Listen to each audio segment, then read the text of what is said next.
एक गांव में सैकड़ों साल पहले एक छोटे दुकानदार के मालिक पर एक साहूकार का एक बड़ा पैसा बकाया था।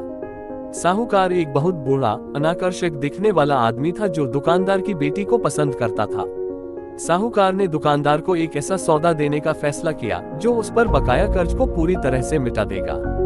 हालांकि सौदा यह था कि अगर वह दुकानदार की बेटी से शादी कर लेता है तो साहूकार सारा कर्ज माफ कर देगा। कहने की जरूरत नहीं है, यह प्रस्ताव सिर्फ घृणित था। विवाद के बाद साहूकार ने चालाकी से कदम उठाया। साहूकार ने कहा कि वह एक बैग में 2 कंकड़ डालेगा, एक सफेद और एक काला। दुकानदार की बेटी को तब बैग में से एक कंकड़ निकालना होगा। अगर पत्थर काला हुआ तो कर्ज माफ हो जाएगा, लेकिन साहूकार उससे शादी कर लेगा। और अगर सफेद हुआ तो कर्ज भी मिट जाएगा, लेकिन बेटी को साहूकार से शादी नहीं करनी पड़ेगी। दुकानदार के बगीचे में कंकड़ बिखरे रास्ते पर खड़े होकर साहूकार झुक गया और उसने 2 कंकड़ उठा लिए। जब वह उन्हें उठा रहा था, बेटी ने देखा कि उसने 2 काले कंकड़ उठाए और उन दोनों को बैग में रख दिया।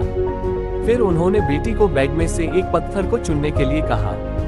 बेटी के पास स्वाभाविक रूप से 3 विकल्प थे कि वह क्या कर सकती थी। बैग से कंकड़ लेने से मना करे, बैग से दोनों कंकड़ निकालें और साहूकार को धोखा देने के लिए बेनकाब करें।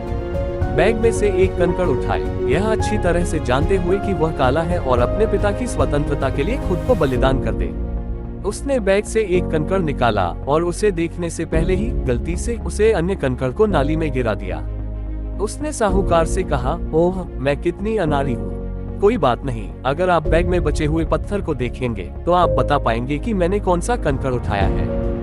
बैग में बचा हुआ कंकड़ स्पष्ट रूप से काला है और साहूकार अपनी दुष्टता को उजागर नहीं होने देना चाहता था। उसे बोलना पड़ा कि बेटी ने जो कंकड़ गिराया था वह सफेद था और ऐसे ही लड़की ने अपने पिता के कर्ज को माफ करवा लिया। कहानी का नैतिक यह है कि लीक से हटकर सोच के माध्यम से एक कठिन परिस्थिति से पार पाना हमेशा संभव होता है और केवल विकल्पों में हार नहीं माननी चाहिए।